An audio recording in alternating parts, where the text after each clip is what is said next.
Listo, ya te di la opción. Ahora sí voy a compartir la pantalla al archivo que les presenté. Yo les mandé un archivo, un PowerPoint manuscrito, donde ahí el nombre que tenía se llamaba Estática Comparada y Teorema de la Función Implícita. Y ahí vamos a ver hoy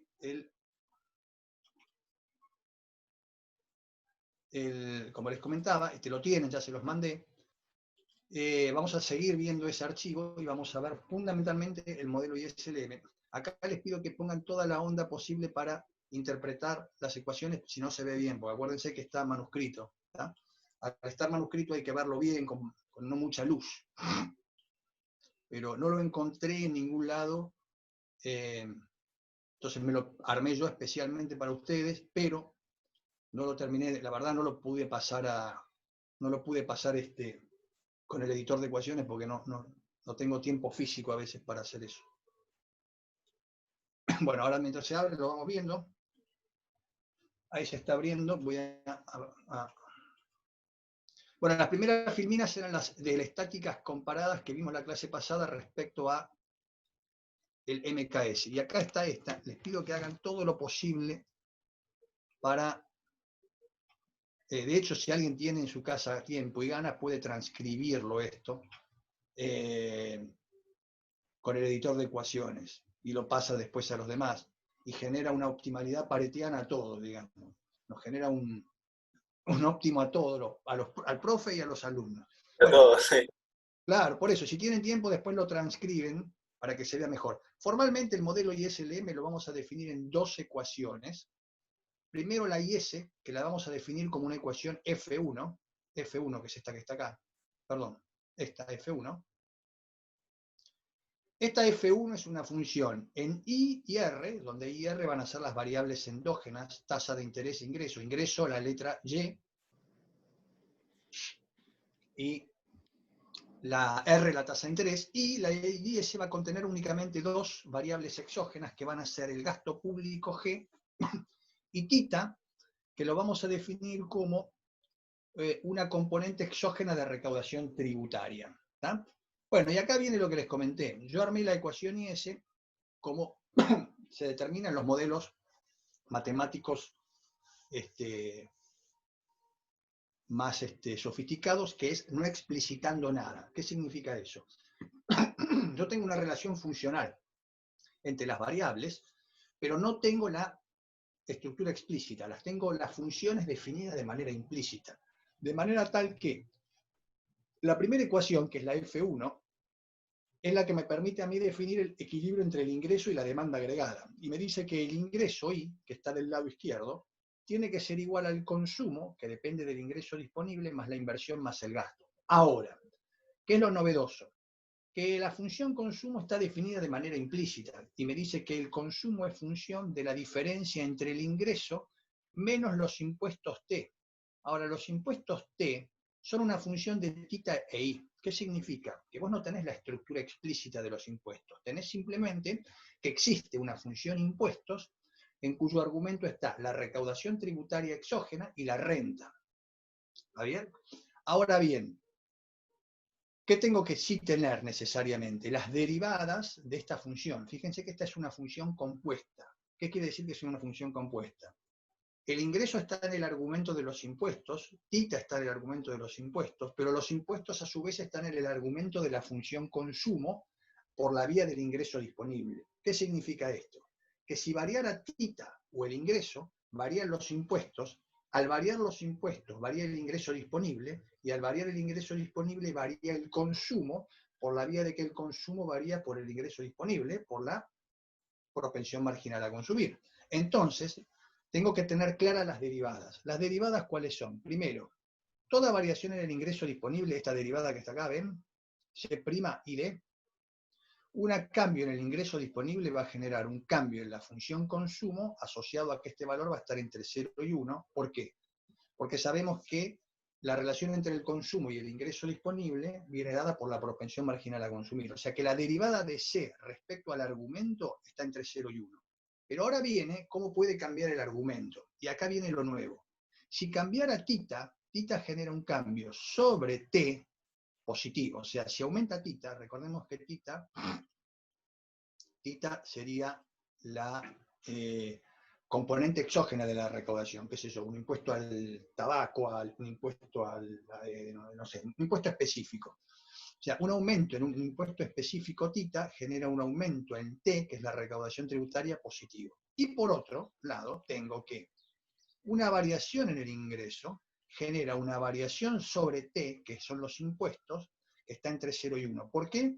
Porque recordemos que la relación entre T e I es una relación paramétrica que viene dada por la presión tributaria, que es la parte de los impuestos que viene dada por el ingreso. Entonces, la derivada de T respecto a Y, o el ingreso, está entre 0 y 1. Por otro lado, tenemos dentro de la demanda agregada de F1, que al consumo le sumamos la inversión y el gasto. Y acá viene otra cuestión nueva. La inversión no queda explícita. La inversión no es una variable explícita, simplemente me dicen que la inversión es una función de R.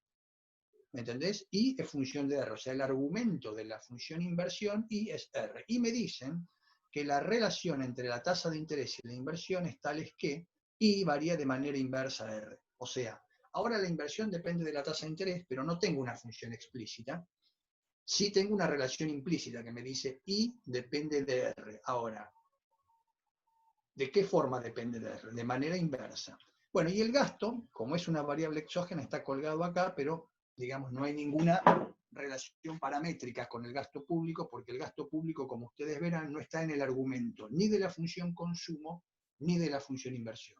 Entonces, la primera ecuación F1 relaciona el ingreso con la demanda. Ahora, dentro de la demanda tengo el consumo, que se relaciona con el ingreso disponible, donde el ingreso disponible se relaciona con θ y con el ingreso. A partir de ahí tengo las derivadas que relacionan ingreso disponible con consumo y θ e ingreso con ingreso disponible, ¿me entendés? O sea, fíjate que el ingreso disponible, ¿cuándo cambia? El ingreso disponible de cualquiera de nosotros cambia cuando yo tengo más ingresos laboral o cuando el gobierno me cobra más impuestos.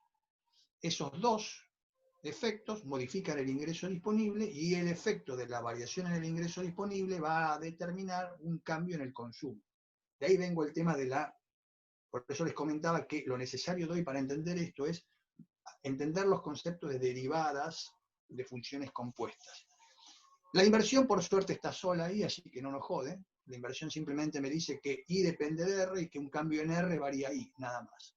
Lo más complicado es saber derivar y diferenciar, sobre todo saber diferenciar el proceso de diferenciación, la función consumo.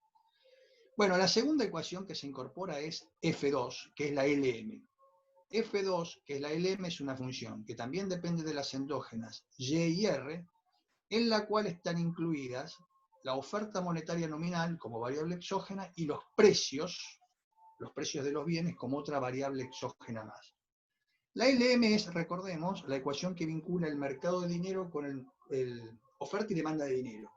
Y esta ecuación la vamos a definir como L de IR, demanda de dinero, igual a M sobre P, igual a la oferta real de dinero o lo que se llama también la oferta de saldos reales. ¿Qué es lo necesario saber de la F2? Simplemente las derivadas de L respecto a Y y a R. ¿Cuáles son? Bueno, fíjense que acá están signos de los parámetros.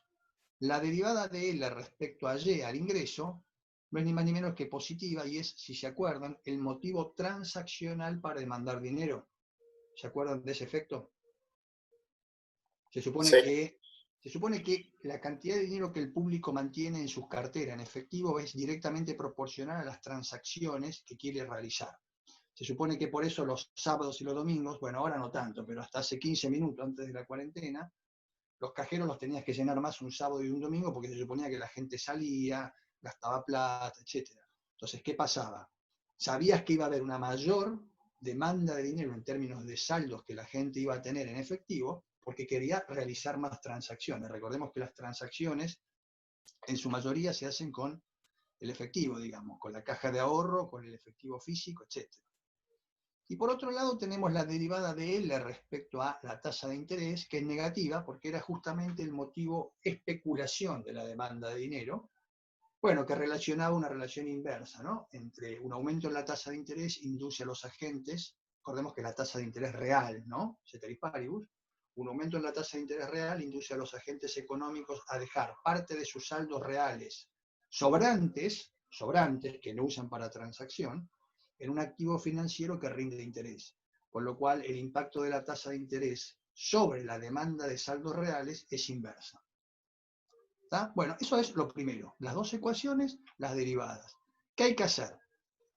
Yo les dije, todos los modelos lineales que nosotros estudiamos de acá hasta que terminemos el curso es primero buscar solución y garantizar de que esa solución exista y después ver cómo cambia esa solución al cambiar alguna variable exógena, que eso es justamente el efecto estático comparado. Bueno, para buscar solución de este modelo, lo primero que hay que hacer es, fíjense que eso también es lo que te exige el teorema de la función implícita, ¿no? El teorema de la función implícita que permite hacer estática comparada exige dos cosas. Primero, que vos garantices que el conjunto de ecuaciones que vos estás analizando se cumpla en un punto. Y segundo, que existan derivadas respecto a ella. Entonces yo acá tengo que hacer lo mismo. Primero tengo que garantizar de que esta ecuación F1 y F2 se cumplan simultáneamente en un punto. ¿Qué significa? Que yo pueda decir que tanto F1 como F2 son iguales a 0 en ese punto. O lo que es lo mismo, el miembro derecho de F1 y el de izquierdo de F2 se cumplen simultáneamente para un par de valores R raya y raya, ¿me entendés? Entonces, en el punto A buscamos solución. La solución es buscar que exista un I raya y un R raya, tal que F1 y F2 sean simultáneamente iguales a 0, o lo que es lo mismo, que F1 y F2 sean iguales. O sea, ¿qué estamos buscando ahí? Que la IS y la LM se corten en un punto. ¿Me entendés? Si asumimos además que la IS y la LM son funciones lineales, porque tenemos un modelo lineal, bueno, la manera en la cual podemos probar la existencia de solución es la misma que usamos el primer día de clase cuando buscamos la solución del modelito AX más BY igual a C, ¿se acuerdan? ¿Qué hicimos para probar de que ese modelo lineal tenga solución? ¿Cómo lo probamos? A partir de que de la independencia lineal, etcétera, pero que en definitiva todo se resumía en que la independencia lineal en que las pendientes sean como. ¿Se acuerdan qué buscamos de las pendientes? Las pendientes no podían ser iguales. Claro, si vos demostrás que las pendientes de esta IS y la LM difieren, eso implica que en algún punto se cortan. ¿tá? Se supone que además tienen que cortarse en un punto donde las variables R y Y sean positivas. Eso vamos a tener que asumirlo por ahora, porque no tenemos ningún instrumento para garantizar no negatividad. Eso recién lo podemos llegar a ver cuando estudiemos Kuhn y Tucker. Por ahora tenemos que asumir que si se cortan en un punto positivo. Entonces lo único que tenemos que hacer es, para probar la existencia de solución, esto, que la relación entre la variable endógena Y y R en F1 es distinta a la relación en la variable endógena, YR en F2. Fíjense que esto es lo mismo que hicimos el primer día de clase cuando despejamos Y como función de X en la ecuación 1 y como función de X en la ecuación 2 y dijimos, si las relaciones de y de X en una ecuación difiere de la otra, existe un par de valores y X que garantiza que ambas ecuaciones se cumplan o verifiquen simultáneamente. Esto es lo que vamos a hacer acá. ¿Cuál es la diferencia? Que en ese modelo original nuestros parámetros o variables exógenas creo que eran F y G, mientras que ahora no, ahora son el gasto público, la oferta monetaria, la recaudación tributaria exógena y los precios, donde los precios, bueno, vamos a asumir que no son objetivos de política, ¿me entendés? No puedes hacer un efecto estático comparativo respecto a los precios, no tiene sentido, porque no hay objetivo de política, y los objetivos de política están centrados básicamente en oferta monetaria, gasto público y tita. ¿tá? Bueno, tenemos que ir a hacer esto. ¿Cuál va a ser la dificultad que vamos a tener en este modelo? Únicamente la diferenciación de F1. ¿Por qué les digo eso? Porque para diferenciar F1 vamos a tener que recurrir a las reglas de diferenciación de funciones compuestas. Con lo cual, si yo tengo que definirte a vos cómo diferencias totalmente F1, ¿qué sería el diferencial total de F1? Sería, si yo diferenciara totalmente F1, olvídate de lo que es F1 por ahora, olvídate de lo que es F1, simplemente mirá F1.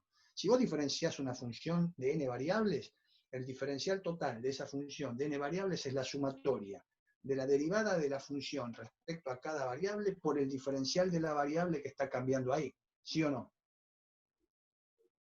Sí, profe, sí. O sea, f de xy, el diferencial de f de xy, ¿qué es? F' de x diferencial x más f' de y diferencial y. ¿Sí o no?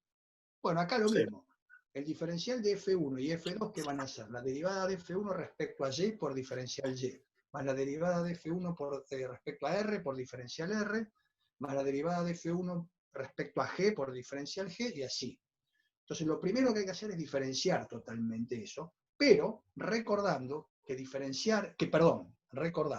que la derivada de F1 respecto a y es derivar toda esta ecuación respecto a y. Y fíjate que y te aparece en los impuestos, te aparece en el argumento de la función consumo, y te aparece en el lado izquierdo, con lo cual ahí hay que aplicar reglas de funciones compuestas.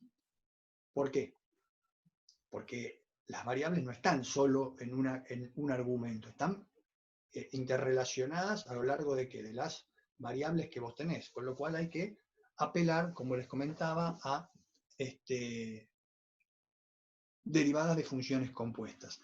F2 va a ser muy fácil de diferenciar, porque F2, I y R están directamente en L y ya fue. Va a ser mucho más fácil. Ahora, en la F1, la IS, el diferencial va a ser un poco más complicado de hacer. ¿Tá? Entonces, bueno, vamos a diferenciar. Una vez que tenemos diferenciado todo, puedo hacer dos cosas. Uno, probar la relación entre el cambio en Y y R, para probar existencia de solución. Y después, el otro paso va a ser hacer la estadística comparada. Yo voy a ir de a poco y voy a ir mostrándoles cómo esto se va haciendo. Bueno, acá está bastante prolijo esto y se entiende bien. Vamos a hacer los procesos de diferenciaciones de F1 y F2. Pues acá yo voy a ir haciéndolo muy, muy de a poco, para que todos lo vayan viendo. Si quieren, lo que pueden hacer es, para que sea más fácil, copien en una hoja F1 y F2. Así podemos pasar a la hoja 2. O sea, copien F1 así como está y copien F2 así como está en un papelito. Así no tengo que andar corriendo una hoja respecto a la otra. ¿Tá? Copien F1 y copien F2. Déjenlas ahí, porque recordemos que el primer paso que yo tengo que hacer es probar la existencia de solución a partir de demostrar que la relación de cambio entre Y y R en F1 es distinta de la relación de cambio en la otra. O sea, tengo que probar en realidad que la IS tiene pendiente negativa y que la LM tiene pendiente positiva. Algo que ustedes ya saben de macro. Lo que pasa que acá yo tengo que probarlo. La matemática es eso, es probar. Probar algebraicamente estas cosas implica probarlo de manera robusta. O sea, mira, esto es así por esto.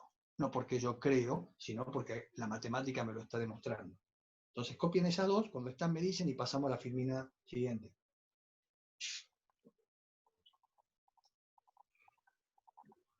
Avísenme cuando lo copiaron.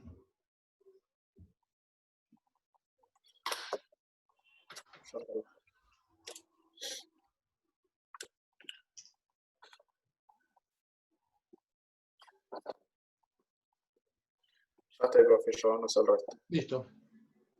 Sí, yo también, profe. Listo, bueno, vamos entonces. Miren, tenemos que diferenciar F1. ¿Diferenciar F1 qué es?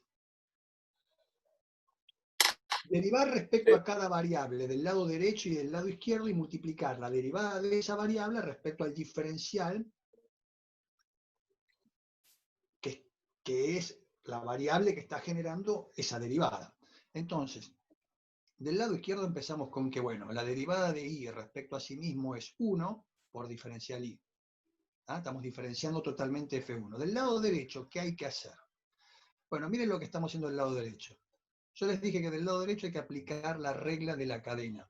La regla de la cadena implica que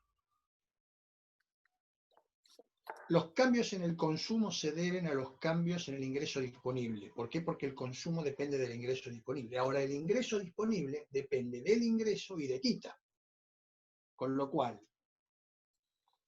lo que hacemos acá es esto. un cambio en el consumo se debe a un cambio en el ingreso disponible, con lo cual el consumo cambia frente al cambio en el ingreso disponible. Pero ahora multiplicamos cuándo es y cómo es que el ingreso disponible puede cambiar. Entonces lo que está dentro de este corchete es la derivada del argumento. ¿Y la derivada del argumento qué es? Recordemos que el ingreso menos los impuestos era lo que tenías en el argumento. Entonces, derivar todo el argumento implica derivar cada variable multiplicada por su diferencial. Entonces, primero hacemos esto. Y esto era i menos t de tita i. Entonces, derivemos i primero. La derivada de i respecto a sí mismo es 1 multiplicado por diferencial i. ¿Está bien hasta ahí? Sí. Y ahora tenemos que diferenciar totalmente tita. Si vos perdón, t que son los impuestos, ¿no? Si vos diferenciás totalmente t que son los impuestos, ¿qué te queda? La derivada de t respecto al ingreso multiplicado por el diferencial del ingreso, más la derivada de t respecto a tita por el diferencial de tita, ¿sí o no? Sí. Sí, sí.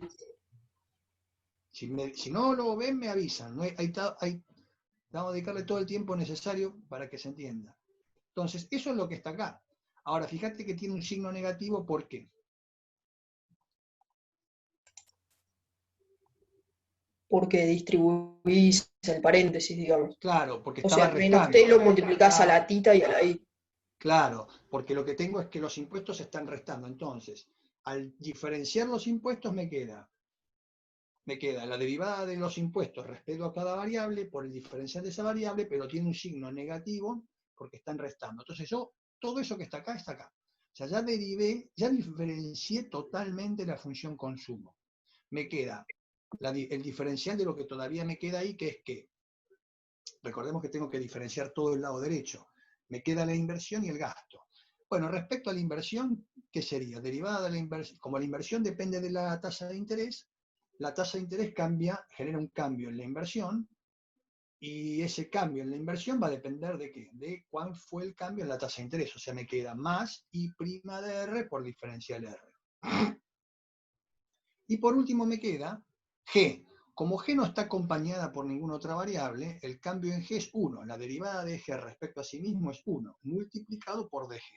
Entonces ya tengo la F1, ya diferencié totalmente la F1. Lo único que tengo que hacer ahora es agrupar las cosas y emprolijarlas, nada más. ¿Qué es lo que hago acá? Fíjense. Lo que hago acá en el segundo renglón es,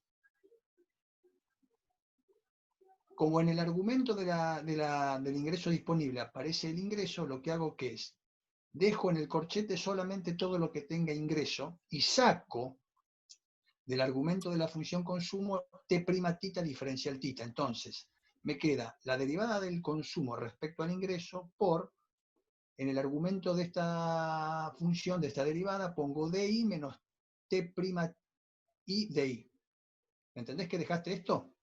Y sacaste del argumento, distribuyendo, menos la derivada de C respecto al ingreso disponible por t' tita diferencial tita, lo sacaste. ¿Por qué? Porque eso me va a permitir ahora sacar factor común en el ingreso disponible diferencial i. ¿Me entendés? Bueno, la inversión la dejé igual y el gasto lo dejé igual. Entonces, ¿ahora qué hago? Fíjate, como el argumento de la función consumo, diferencial i menos t' i diferencial i lo puedo poner como diferencial i por 1 menos t' i, ¿qué hago? Saco factor común y además, ¿qué hacemos? Lo que dijimos en la clase pasada que hacemos siempre. Tratamos de dejar las derivadas de las variables endógenas por los diferenciales de las endógenas del lado izquierdo y todas las derivadas de las exógenas del lado derecho. Entonces, fíjense, la derivada del consumo respecto al ingreso disponible por el diferencial del ingreso disponible la paso al lado izquierdo restando. La derivada de la inversión, que estaba acá, sumando i'R de R, la paso al lado izquierdo como menos i'R de R. Con lo cual dejé del lado izquierdo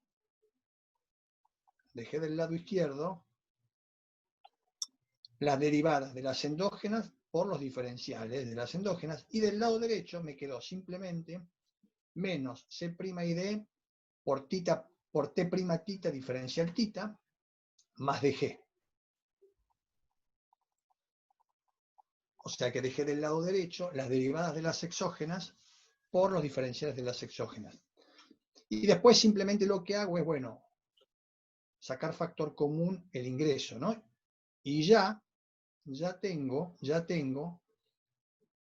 la ecuación F1 totalmente diferenciada, que es esta expresión que está acá. ¿Está bien? Sí, sí, profe. ¿Qué hago después? Bueno, ¿cuál es el objetivo de Financiala, la profe. primera? ¿Cuál es el objetivo de la primera parte? Probar la existencia de solución mediante la demostración de que la IS y la LM tienen pendientes distintas. Entonces, a mí lo que me interesa de cada ecuación al principio, tanto de F1 y de F2, es analizar la relación de cambio entre Y y R, manteniendo constante todo lo exógeno, porque lo exógeno no me interesa. Me interesa ver primero la independencia lineal. Y la independencia lineal implica que la relación entre I y R en F1 no sea la misma, o sea, no sea una combinación lineal a la relación entre I y R en F2. Entonces, la forma de buscar que no haya dependencia lineal es a partir de pendientes distintas. Entonces, de esta primera ecuación, que le puse una estrellita arriba porque la vamos a usar después. Esta primera ecuación que tiene una estrellita acá, fíjense arriba, es el diferencial total de la IS. Yo lo primero que quiero de esa función es, asumiendo que θ y g no cambian, a mí lo que me interesa es ver cuál es la relación funcional que hay entre Y y R. Para lo cual, ¿qué hago? Diferencial I por todo lo que está en el corchete, menos I'R de R igual a 0. ¿Por qué lo igualo a 0? Porque considero que las exógenas no cambian. Lo que me interesa es ver la relación de cambio entre Y y R. Y a partir de ahí, ¿qué hago? Despejo DI como I de R. Al despejar de I de R, ¿qué tengo en sí mismo? O sea, esto me queda de I de R igual. Cuando hago de I de R, ¿qué estoy haciendo? Al despejar de I de R, ¿qué estás despejando en sí mismo? ¿Qué estás calculando? La variación de la renta cuando varía Sí, la tasa de interés. claro, pero desde el punto de vista de la ecuación de F1, que estoy calculando aquí, la pendiente de la ecuación F1, ¿no? Si las variables endógenas que componen F1 son R y Y, la relación de I de R o de R de I te está diciendo qué pendiente tiene esa F1 en el plano YR. Acordate que el plano en el cual vos definís ambas ecuaciones es el plano YR, el plano YR. O sea que en el plano YR es donde yo tengo que encontrar solución. Para probar la existencia de solución, calculo y veo cómo son las pendientes. Si veo que las pendientes son distintas, esas dos ecuaciones lineales se van a cortar en algún punto, que es lo que yo quiero probar. Yo quiero probar la existencia de solución. Entonces, fíjate, al calcular de I de R, ¿qué obtengo? De I de R es igual a ¿qué? A I'R dividido el corchete, ¿no? Fíjate, menos I'R de R lo pasás al lado derecho. ¿Sí? ¿Van viendo ahí que lo pasé al lado derecho? Sí. ¿Y después qué hago? Como quiero de I de R, paso de R al lado izquierdo y paso el corchete al lado derecho. Están quedando 2 minutos y vamos redondeando esto. ¿A qué llego como conclusión? Bueno, llegás a que la derivada de I respecto a R te da digamos, una estructura analítica. ¿Cuánto vale eso? No tengo la mínima idea, pero sí puedo sacar, no puedo sacar cuánto vale, lo que sí puedo sacar es que el signo, porque yo lo que quiero son efectos cualitativos, no cuantitativos. ¿Y cuál es el signo de cambio entre I y R? Fíjate, en el numerador de la pendiente de I con respecto a R, en el numerador de la IS, de la pendiente de la IS, ¿qué te da? ¿Qué te queda? I'R, ¿sí o no? Sí, Y en el sí, sí. denominador, el corchete. El numerador, ¿cómo es? Fíjate que el signo del numerador es negativo. ¿Por qué es negativo I'R? Porque por definición dijimos que la inversión variaba en forma inversa a la tasa de interés. Recordemos que la inversión física varía de manera inversa respecto al costo del financiamiento del capital, con lo cual en el numerador, ¿qué tengo? El numerador me da negativo. ¿Entendés? ¿Y el denominador qué es? El denominador, ya lo estudiamos la clase pasada, es 1 menos la propensión marginal a consumir afectada al ingreso disponible, que sabemos ese parámetro es positivo, porque al aumentar el ingreso disponible lo que tenés es que aumenta la renta, o sea que el denominador es positivo. Con lo cual, negativo dividido positivo, ¿qué me da? Que la pendiente de la IS me da negativa. No sé cuánto vale esa pendiente, lo que sí sé es que de acuerdo a las derivadas, a los parámetros que tenemos, es negativo. Bueno, miren esto, lo redondeamos hasta quedando menos de un minuto y volvemos a arrancar luego de que me avisan por WhatsApp cuando ingresamos de nuevo, así pueden hacer pueden bajar el video. Dale. ¿Está bien? Dale.